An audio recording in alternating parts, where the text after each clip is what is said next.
Amém, irmãos? O nosso pastor pede para avisar que ele se encontra em Santa Teresa ali para pregar naquela igreja Atitude Santa Teresa por mais um aniversário daquela abençoada igreja.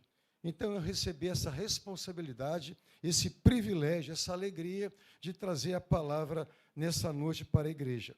E eu queria pedir aos irmãos que, por gentileza, abram suas Bíblias no livro de 2 Pedro, capítulo 3, vamos ler do versículo 1 até o versículo 14.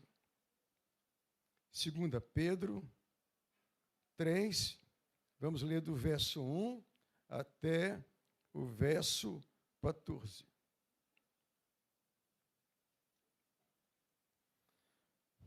Acharam? Diz assim a palavra de Deus. Amados, escrevo-vos agora pela segunda carta, esta segunda carta, em ambas as quais desperto com exortação o vosso ânimo sincero, para que vos lembreis das palavras que primeiramente foram ditas pelos santos profetas e do nosso mandamento, como apóstolos do Senhor e Salvador. Sabendo primeiro isto, que nos últimos dias virão escarnecedores, andando segundo as suas próprias concupiscências, e dizendo: onde está a promessa da sua vinda? Porque desde que os pais dormiram, todas as coisas permanecem como desde o princípio da criação.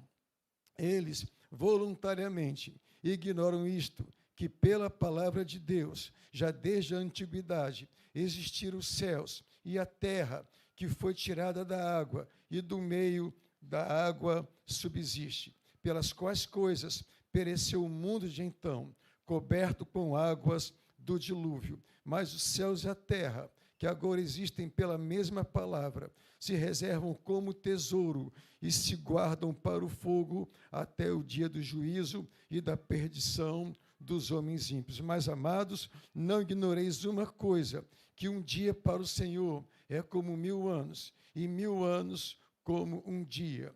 O Senhor não retarda a sua promessa, ainda que alguns a tenham por tardia, mas é longânimo para convosco, não querendo que alguns se percam, senão que todos venham a arrepender-se.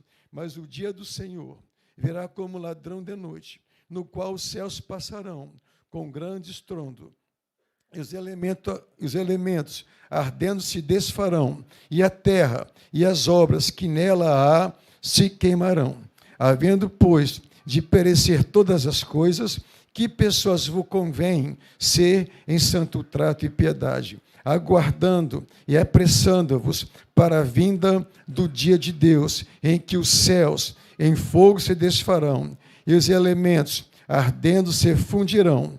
Mas nós, segundo a sua promessa, aguardamos novos céus e nova terra, em que habita a justiça. Por isso, amados, aguardando estas coisas, procurai que deles sejais achados imaculados e irrepreensíveis em paz. Amém. Irmãos, nosso tema dessa noite será a vinda de Cristo. Esse dia ele vai chegar. Pode ser amanhã, pode ser essa noite, mas ele vai chegar. Vamos orar. Senhor, nosso Deus e Pai, em nome de Jesus Cristo, pedimos a manifestação do Senhor mais uma vez nesse lugar. Tudo que for falado, que o homem fique calado, mas que o Espírito Santo fale. Em nome de Jesus é que nós oramos. Amém. Amém. Irmãos, quando nós lemos o Novo Testamento, e a gente percebe quando a igreja começa a surgir, ali quando acontece a descida do Espírito Santo de forma poderosa, que nós já vemos ali nos Evangelhos e no livro de Atos, capítulo 2, mais exatamente, quando Pedro faz aquele discurso poderoso, então ali 3.000 almas reconhecem que Jesus Cristo é o único Senhor e Salvador. Ali começa a igreja a ter o desenho, a formação, ela começa a se formar, ela começa a identificar a missão dela na face dessa terra, de ir pelo mundo e pregar o evangelho a toda criatura e de anunciar que Jesus Cristo, ele vai voltar. Mas a gente percebe também que na trajetória da igreja, junto com o nascimento da igreja, vamos colocar assim, começa também a vir falsos profetas, a pseudos cristãos, homens e mulheres que se introduziam na igreja de forma dissimulada, se dizendo cristãos genuínos e apelando e dizendo e afirmando que eram cristãos, e eles entravam com a única finalidade de pregar heresias, ensinos que iam totalmente, completamente na contramão da sã doutrina, com o único destino, com a única finalidade diabólica e satânica de tirar a igreja do seu rumo e da sua direção, de amar a segunda vinda de Cristo. Para aqueles cristãos daquela época, Jesus Cristo ia voltar por aqueles dias, e juntou a demora, então esses falsos profetas começaram a pregar que a segunda vinda de Cristo era uma lenda, era uma mentira. Então Pedro, orientado pelo Espírito Santo, se sente na obrigação, inspirado por Deus, de dar uma direção para a igreja, de dar um norte para a igreja. Olha, isso não é verdade. Jesus Cristo, ele vai voltar. E a gente percebe também que Pedro, ele percebe, quando ele escreve essa carta, ele percebe que está perto de chegar o dia da sua morte. A gente percebe esse registro lá no livro de 2 Pedro, capítulo 1, verso 14, quando ele diz que ele haverá de deixar esse tabernáculo, ou seja, esse corpo mortal. Ele sabia que estava perto de partir desse mundo. Então, ele escreve essa primeira carta e esta segunda carta tão somente para levar a igreja a amar e a esperar a vinda do Senhor e Salvador Jesus Cristo. Eu preparando essa palavra, eu dei uma folheada, dei uma olhada no livro de Judas, capítulo 1, verso 4, e ele descreve com alguns detalhes a mais sobre esses homens que estão infiltrados na igreja e tinham a intenção de, então, pregar heresias dentro da igreja. E lá no livro de Judas, capítulo 1, Judas, ele era servo de Jesus Cristo, irmão de Tiago. E ele coloca bem assim: pois certos homens, cuja condenação já estava sentenciada há muito tempo, infiltraram-se dissimuladamente no meio de vocês. Estes são ímpios e transformam a graça de nosso Deus em libertinagem e negam a Jesus Cristo, nosso único, soberano e Senhor. Esses homens, de forma satânica e diabólica, eles se infiltraram na época de Pedro e de Judas, se passaram como cristãos e começaram a pregar heresias, ensinos que não tinham uma procedência bíblica, que iam de encontro à sã doutrina. Então, Pedro, também como Judas, eles convocam, na verdade, os seus leitores a rejeitarem os apelos e os ensinos desses falsos mestres que estavam, na verdade, declarando guerra contra a igreja do Senhor Jesus e a permanecerem fiéis a Cristo. Então, quando nós chegamos nesse capítulo 3 que nós acabamos de ler, Pedro já faz uma observação, que ele escreve essas duas cartas, tanto a primeira carta quanto a segunda carta, com o objetivo, com a finalidade de despertar um ânimo sincero, de estar atento, de observar as leis, os estatutos, de olhar para Jesus, de não esquecer o evangelho que veio dos profetas, pelos apóstolos e depois, então, pelo nosso Senhor Jesus Cristo. Quando nós vemos, irmãos, Pedro escrevendo, eu quero encorajar você a ler essa primeira carta e segunda carta de Pedro. São duas cartas bem curtas. Aqui ele atesta a veracidade e a procedência da mensagem salvadora de nosso Senhor e Salvador Jesus Cristo. E ele, então, vai colocando, já lá no verso 3, ele já faz um levantamento,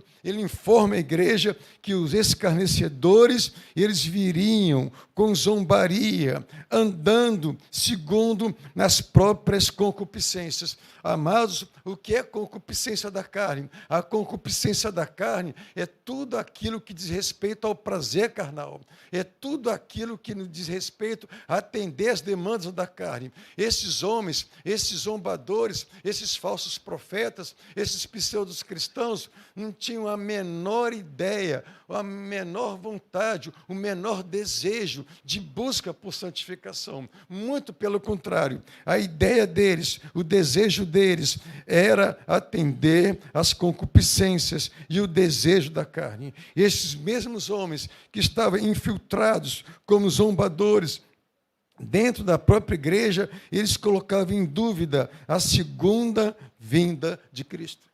Olha só, irmãos, que coisa diabólica. Agora eu pergunto, irmãos, há alguma novidade no nosso tempo de hoje? Nós estamos vendo alguma coisa de novo? Então, Pedro, no verso 2 do capítulo 3, ele exorta a igreja: se lembrem, se lembrem. Se ele pede para lembrar, é porque pode cair no esquecimento. Se lembrem.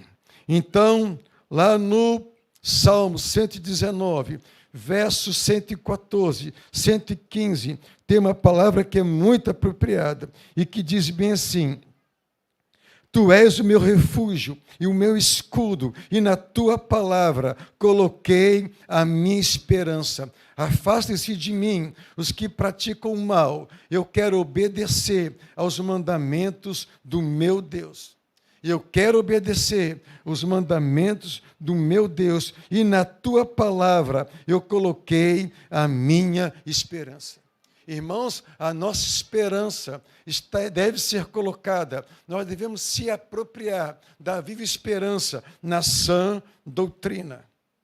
Judas, irmão de Tiago, servo do Senhor Jesus, ele continua colocando lá nos versos 16 e 19, a seguinte palavra: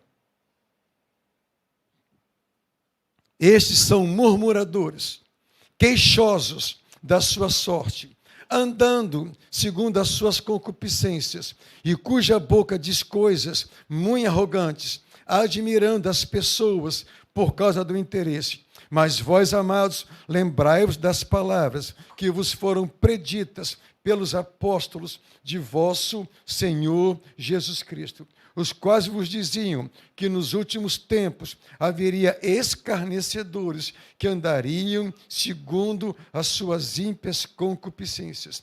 Estes são os que a si mesmo se separam, sensuais, e que não têm o Espírito. Nós vemos aqui, irmãos, a descrição daquele pseudo-cristão que tinha uma vida imoral. Nós vemos aqui, quando eu li esse texto, a gente percebe com muita facilidade aqui o desenho de uma sociedade caída, corrompida e atraída pelo pecado. Mas sabe o que me chama a atenção aqui, irmãos? A igreja, ela era perseguida externamente. A igreja tinha uma perseguição política, ela tinha uma perseguição religiosa, mas o que mais ameaçava a igreja era essa perseguição e esse perigo das heresias dentro da igreja, trazida pelos pseudos cristãos. E o que mais me assusta, quando eu estudo esse trecho da palavra, é que esses homens, esses pseudos cristãos, eles tinham comportamentos escandalosos, comportamentos corrompidos. Por exemplo, eles davam vazão à lascívia perversa. Tudo no que diz respeito à imoralidade sexual eram com eles mesmos. Praticavam a glutonaria e o egocentrismo. Eles reclamavam da providência divina. Eles agiam de modo premeditado, a fim de usar e manipular pessoas. Olha só, irmãos, que coisa mais satânica, que coisa mais do inferno. Uma coisa, irmãos, que esses homens estavam dispostos a fazer. Mas Pedro diz: lembrai-vos das palavras que foram ditas. Lembrai-vos das palavras que foram deixadas pelos apóstolos, pelos profetas e pelo próprio Senhor Jesus. Então chega um ponto que Judas, ele encoraja a igreja, ele incentiva a igreja a lutar pela fé. Judas, capítulo 1, verso 3 diz: Amados, procurando eu escrever-vos com toda diligência acerca da salvação comum, tive por necessidade escrever-vos e exortar-vos a batalhar pela fé que uma vez foi dada aos santos. Nós precisamos batalhar pela nossa fé, porque os dias atuais são maus. Irmãos, os falsos profetas não ficaram no passado. Os pseudos cristãos não ficaram lá atrás. As heresias não ficaram lá atrás, elas continuam, muito pelo contrário, mais intensa do que nunca. Vocês sabem, irmãos, qual é o melhor meio de combater a heresia? Sabe qual é o melhor meio de combater o falso ensino? É você conhecer o ensino genuíno. Então, por essa razão, é necessário você ter tempo com a palavra de Deus. Recentemente, eu peguei um hábito, até falei com os meus filhos, nós tiramos um tempo para meditar na palavra, não é verdade? A gente entra lá no quarto, a gente tranca a porta, a gente fica meditando. Eu fiquei pensando, puxa vida, por que eu não descobri esse antes? Nós temos o celular, que é uma bênção. Irmãos, eu comecei a ouvir a Bíblia pelo áudio do celular. Eu estou dirigindo, é só em contato com a palavra. É só em contato com a palavra. Eu já ouvi praticamente todo o Velho Testamento. É uma bênção, pastor Wagner, é uma bênção. Já é Gênesis, Êxodo, já estou lá em Deuteronômio. Contato com a palavra de Deus, ouvindo a palavra, lendo a palavra, conhecendo a sã doutrina. Pedro, ele registra um desprezo deliberado pela segunda vinda de Cristo. Esses homens, esses falsos profetas, eles desprezavam deliberadamente a segunda vinda de Cristo. Lá em 2 Pedro, capítulo 3, verso 5, está escrito: eles voluntariamente ignoram isto. Eles voluntariamente ignoram isto. Aqui Pedro registra uma absoluta rejeição da vinda de Cristo. Percebemos que a humanidade não mudou. Nos tempos de hoje, irmãos, nesse tempo que se chama hoje, o homem continua cada vez mais corrompido, cada vez mais preocupado em satisfazer o desejo da carne, cada vez mais longe de Deus, praticando toda sorte de pecado que contraria, que afronta o coração de Deus. Mas outra coisa que me chama a atenção é que Pedro, veja só, Pedro, ele observou que a zombaria da época dele, nos últimos dias, seria muito pior. Irmãos, vai uma opinião bem pessoal. Bem pessoal. Nós estamos na ponta para subir. Nós estamos na ponta para a igreja ser arrebatada. Porque a nossa geração é uma geração má, é uma geração adúltera. A nossa geração é de causar inveja a Sodoma e Gomorra. A nossa geração tem todos os requintes de pecado que possamos imaginar e que não possamos imaginar. Enquanto nós vivemos a viva promessa do Senhor Jesus, enquanto nós amamos a vinda deles, esperamos com grande expectativa, tem os zombadores que desconsideram e afirmam que é uma falsa promessa. Mas tem aquele ditado aquela expressão que fala bem assim: eu já vi esse filme antes. Já viram? Eu já vi esse filme antes. E a mesma coisa, irmãos, aconteceu lá no tempo de Noé. Exatamente a mesma coisa. Lá em Gênesis, capítulo 6, verso 5, está escrito: e viu o Senhor que a maldade do homem se multiplicara sobre a terra. E viu o Senhor que a maldade do homem se multiplicara sobre a terra, e que toda imaginação dos pensamentos do seu coração era só má continuamente. Era um tempo como nosso, no tempo de Noé. Porém, no nosso tempo está bem pior. No tempo de Noé, a imaginação, os pensamentos, as emoções, a prática, tudo voltado para o mal. Irmãos, Noé demorou 100 anos para construir a arca. Irmãos, foram 100 anos de oportunidade para se arrepender. Foram 100 anos de oportunidade para parar e pensar. Mas eles não acreditavam que o dilúvio viria. Eles pecavam deliberadamente. Então, lá em Gênesis, a palavra de Deus continua dizendo, capítulo 6, verso 12, e viu Deus a terra, e eis que estava corrompida. Então disse Deus a Noé, o fim de toda a carne é vindo perante a minha face, porque a terra está cheia de violência. Então, irmãos, depois de passar desse tempo, o Senhor manda o dilúvio. Foram 40 dias, foram 40 noites, e somente a família de Noé foi salva. O mesmo vai acontecer no nosso tempo. A mesma coisa, irmãos. Sem tirar, sem colocar, a mesma coisa. Vai chegar o tempo que a porta do arrependimento vai ser fechada. O arrependimento está sendo pregado. Se arrependa dos seus pecados. Se arrependa dos seus pecados. Se voltem para Jesus, mas a porta está aberta.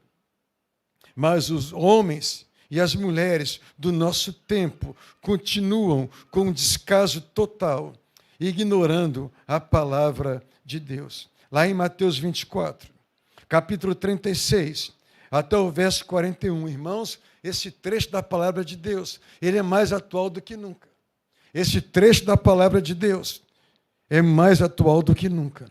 Diz bem assim: quanto ao dia e à hora, ninguém sabe, nem os anjos do céu, nem o Filho, senão somente o Pai. Como foi nos dias de Noé, assim também será na vinda do Filho do Homem. Pois nos dias anteriores ao dilúvio, o povo vivia comendo e bebendo, casando-se e dando-se em casamento, até o dia em que Noé entrou na arca. E eles nada perceberam, até que veio o dilúvio e os levou a todos. Assim acontecerá na vinda do Filho do Homem. 2 homens estarão no campo, um será levado e o outro deixado. 2 mulheres estarão trabalhando no moinho, uma será levada e a outra deixada. A expressão que me chama a atenção aqui é, e eles não perceberam. Eles não perceberam. Irmãos, quando a igreja for arrebatada, também eles não vão perceber. Só depois. Homens que debocham das Escrituras, afrontam o Deus vivo, mas Jesus voltará. Irmãos, Jesus vai voltar. O arrebatamento da igreja vai acontecer. Esse dia vai chegar. Irmãos, eu tenho esperado com tanta expectativa. Esse dia que nós haveremos de subir, às vezes, eu fico como que viajando. Eu dirigindo, eu olho para o céu. Será que Jesus vai aparecer? Será que agora? Eu fico, irmãos, pensando, quando a gente começar a subir e olhar para os lados, a gente vê os irmãos que estão subindo, vai chegar num certo momento, irmãos, glória a Deus, a gente vai se encontrar com o Rei da Glória. E aí, irmãos, é para todos sempre, na Nova Jerusalém. A apostasia chegou, irmão, em um grau nunca visto antes. Algo horroroso de se ver, repugnante, não tem respeito pela cruz, debocham e afrontam a nossa fé. Mas Pedro e a palavra de Deus fica firme, se apega à sã doutrina, permanece na fé, porque ele vai voltar. Mas quando que ele vai voltar? Irmão, não temos a menor ideia. Pode ser hoje. O tempo só Deus sabe. Lá nos versos 7, 8 e 9, que nós lemos de 2 Pedro 3, nós acabamos de ler que diz bem assim: mas os céus e a terra que agora existem pela mesma palavra se reservam como tesouro e se guardam para o fogo até o dia do juízo e da perdição dos homens ímpios. Mas, amados, não ignoreis uma coisa, que um dia para o Senhor é como 1000 anos e 1000 anos como um dia. O Senhor não retarda a sua promessa, ainda que alguns a tenham por tardia, mas é longânimo para conosco, não querendo que alguns se percam, mas que todos venham a arrepender-se. Quando eu vejo esse trecho da palavra, mais especificamente o verso 7, a gente percebe que a terra está destinada a passar pelo juízo de Deus. Há um decreto, não tem como mudar. Esse dia ele vai chegar, que é o dia que será o dia do juízo. Lá em Daniel, capítulo 7, versos 9 e 10 diz: enquanto eu olhava, vejam bem, irmãos, Daniel falando, enquanto eu olhava, tronos foram postos no lugar, e um ancião se assentou. Sua veste era branca como a neve, o cabelo era branco como a lã. Seu trono ardia em fogo, e as rodas do trono estavam todas incandescentes. E saía um rio de fogo de diante dele. Milhares de milhares o serviam, milhões e milhões estavam diante dele. O tribunal iniciou o julgamento, e os livros foram abertos. Irmãos, sabe qual é um dos livros que será aberto aqui? É o livro da vida. O nosso nome está escrito no livro da vida, em nome de Jesus, porque um dia nós tivemos um encontro pessoal com Cristo e nós reconhecemos que Ele é o nosso único Senhor e Salvador. A cronologia não afeta a Deus. Ele é onipotente, onipresente, onisciente. O nosso tempo é o cronos, de Deus é kaios, uma coisa é uma coisa, outra coisa é outra coisa. O presente, o passado e o futuro estão sempre diante do Senhor. O Senhor é imortal, é imutável, Ele reina para sempre, de geração a geração. Ele é Deus para sempre. Ele está no controle de todas as coisas. Lá em Êxodo 15:18 diz: o Senhor reinará eternamente. Ele conhece o tempo na sua totalidade. Só e somente Deus pode sondar os tempos, Ele pode sondar as épocas. Ele sabe, na sua onisciência, o melhor momento, o dia, a hora perfeita para cumprir as suas promessas. Diz a palavra: um dia é como 1000 anos. 1000 anos é como um dia para o Senhor. Então, a palavra de Deus nos informa que Ele virá, não tardará.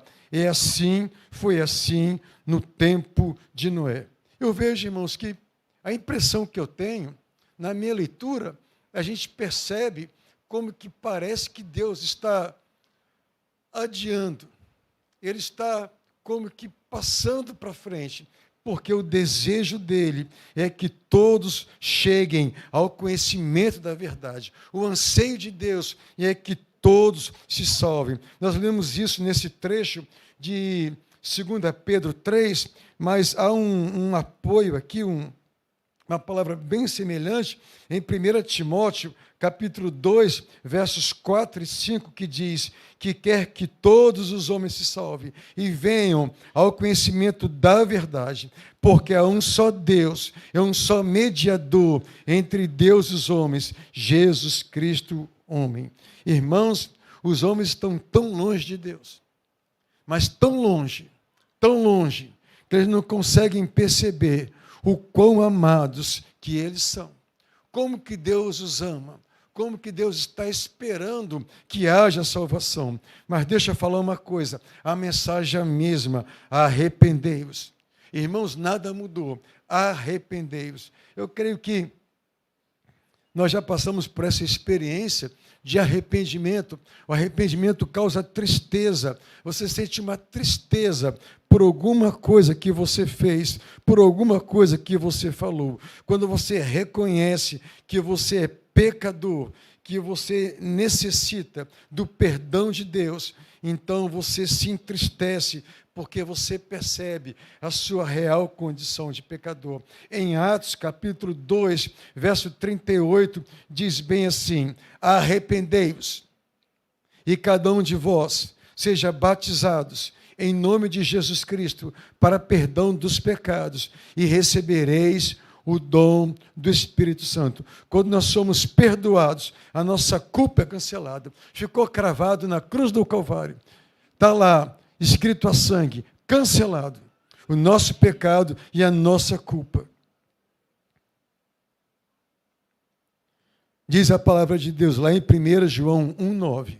Se confessarmos os nossos pecados, Ele é fiel e justo para nos perdoar os nossos pecados e nos purificar de toda a injustiça. Perdoar significa cancelar a culpa. Está pago. O tempo da sua vinda, só Deus sabe. Mas, irmãos, de uma coisa eu sei, vai acontecer.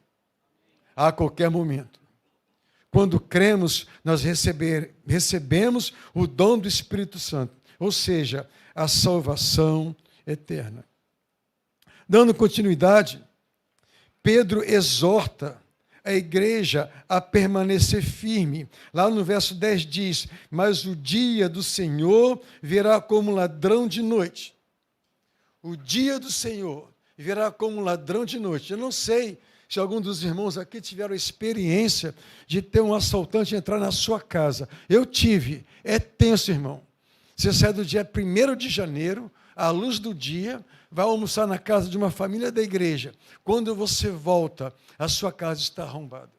Assim será a vinda do Filho de Deus. Fiquem firmes, porque o Senhor Jesus vai voltar. O dia futuro do Senhor trará, irmãos, a gente percebe aqui, deixa eu ler o verso completo, 2 Pedro 3,10, mas o dia do Senhor virá como ladrão de noite, no qual os céus passarão com grande estrondo e os elementos ardendo se desfarão e a terra e as obras que nela há se queimarão. Irmãos, o dia futuro do Senhor trará um fim cataclísmico aos céus e à terra. Irmãos, será algo tremendo. O Senhor porá um fim no presente reino do mal. Diz a palavra que esse mundo jaz do maligno. Esse mundo não tem mais jeito. É daqui para pior. Lá em Colossenses, capítulo 1, verso 13, diz, pelo que Ele nos resgatou do domínio das trevas e nos transportou para o reino do seu Filho amado, em quem temos a redenção, a saber, o perdão dos pecados. Ele é a imagem do Deus invisível, o primogênito de toda a criação, pois nele foram criadas todas as coisas, nos céus, na terra, as visíveis, as invisíveis, sejam tronos ou soberanias, poderes ou autoridades. Todas as coisas foram criadas por Ele e para Ele. Ele é antes de todas as coisas e nele tudo subsiste. Ele resgatou-nos do domínio das trevas. Ali, irmãos, na cruz do Calvário, o inferno foi envergonhado. Ele foi derrotado, ele foi vencido. Mas chegará o dia em que o inferno será destruído. Lúcifer e seus anjos com sopro da boca do próprio Senhor Jesus. O dia do Senhor será quando menos espera, como no tempo de Noé. Casavam e se davam em casamento. Irmãos, a mesma coisa será quando tocar a trombeta. É uma trombeta que só a igreja vai ouvir. É uma trombeta que só os salvos, os redimidos, pelo sangue do Cordeiro, vai ouvir. É uma trombeta que só aqueles que passaram por uma experiência de arrependimento vai subir. Não é aquele que é religioso, não é aquele que é fiel no dízimo, não é aquele que está na igreja, não é aquele que expulsa demônio, não é aquele que faz acontecer, mas é aquele que foi redimido pelo sangue do Cordeiro. É esse que vai ouvir e vai subir nesse grande dia. Mateus 24, 44 fala, assim também vocês precisam estar preparados, porque o Filho do Homem virá numa hora em que vocês menos esperam. É o que diz a palavra de Deus. Precisamos estar preparados. Irmãos, quando chegar aquele dia, que estaremos lá, com Cristo para sempre, diz Apocalipse 21, 4, e Deus limpará dos nossos olhos toda lágrima. Não haverá mais morte, nem pranto, nem clamor, nem dor, porque as primeiras coisas são passadas. E o que estava sentado sobre o trono disse, eis que faço nova todas as coisas. E disse-me, Jesus falando para João, escreve, porque estas palavras são verdadeiras e fiéis. Pedro, irmãos, preocupado, ele é levantado pelo Espírito Santo para combater os falsos mestres enviados por demônios. Então, ele traz a memória, ele traz a lembrança da igreja primitiva, as promessas que estão mais vivas do que nunca. As promessas que estão mais vivas do que nunca. Ele vai voltar.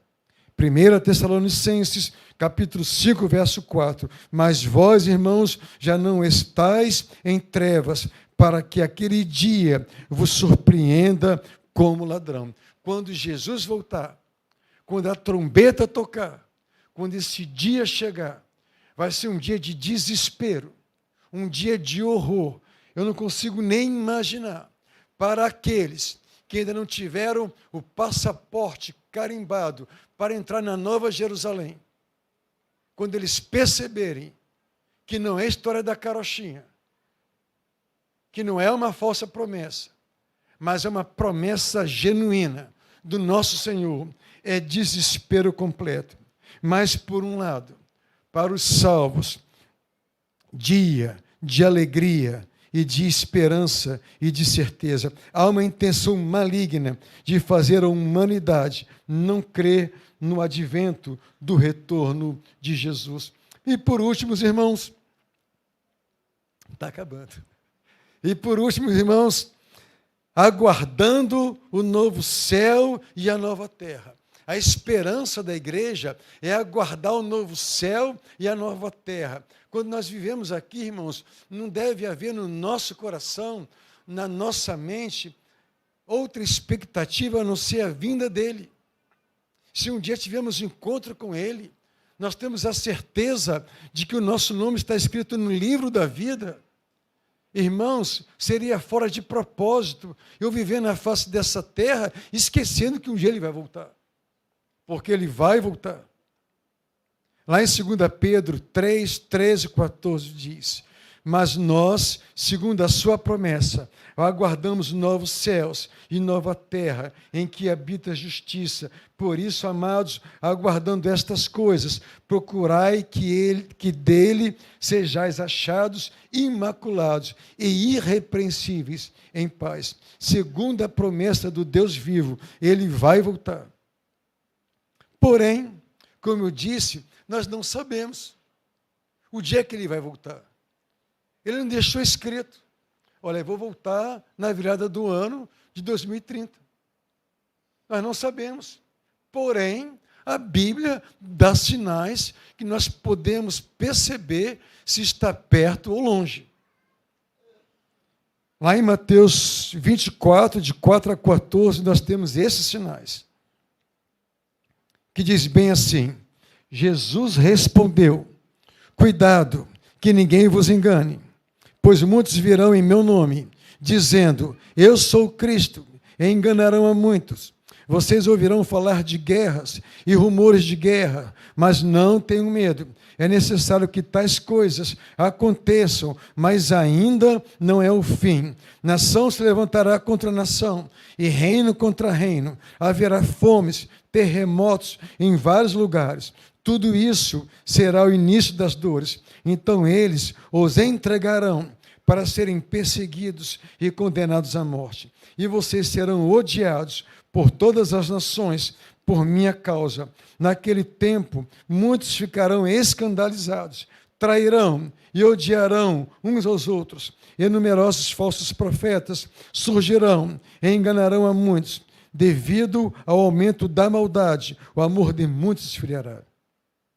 Mas aquele que perseverar até o fim será salvo. E este evangelho do reino será pregado em todo o mundo como testemunho a todas as nações. Então virá o fim. Nós temos aqui, no mínimo, 8 sinais. Primeiro, falsos cristos, que enganarão a muitos. Segundo, ouviremos de guerra e rumores de guerra. Terceiro, nação contra nação, reino contra reino. A próxima, haverá fomes e terremotos em vários lugares. Haverá ódio aos cristãos, ao povo judeu, por todas as nações. Irmãos, o que nós temos visto hoje? O que nós temos visto hoje? Haverá um ódio pelos cristãos e pelo povo judeu. Muitos ficarão escandalizados e trairão uns aos outros. Outro sinal, numerosos falsos profetas, que enganarão a muitos, devido ao aumento da maldade, o amor de muitos esfriarão. A apostasia. Quantos no nosso tempo hoje que foram adotados pela apostasia? Irmãos, não é só os de fora, não. Nós também. Se não vigiarmos, nós nos tornamos apóstatas, hipócritas e falsos. Muito cuidado. Mas a mensagem é a mesma. Arrependei-vos. Eu não sei se você entrou aqui pela primeira vez nessa igreja hoje. Eu não sei se é a segunda, a quarta, se você frequenta essa igreja, mas há um convite muito especial para você. Está lá em Mateus 11, 28, que diz bem assim: venham a mim, todos vocês que estão cansados e sobrecarregados, e eu lhe darei descanso. Tomem sobre vocês o meu jugo e aprendam de mim, pois sou manso e humilde de coração, e vocês encontrarão descanso para as suas almas, porque o meu jugo é suave e o meu fardo é leve. Descanso para as vossas almas. Irmãos, a alma cansa também. A nossa alma tem 3 esferas: a nossa inteligência, a nossa vontade e as nossas emoções. A nossa alma cansa também. A vontade, às vezes, é de parar, não é verdade? Nós cansamos também, mas há um convite de Jesus para você. Eu, preparando essa palavra, eu queria contar, para terminar, uma ilustração que diz que é verdade. Eu já contei aqui numa quarta-feira, acho que foi numa quarta-feira, quando eu pregava no culto da resposta. Um missionário, ele foi numa tribo indígena, ele foi falar de Jesus para aquela tribo indígena.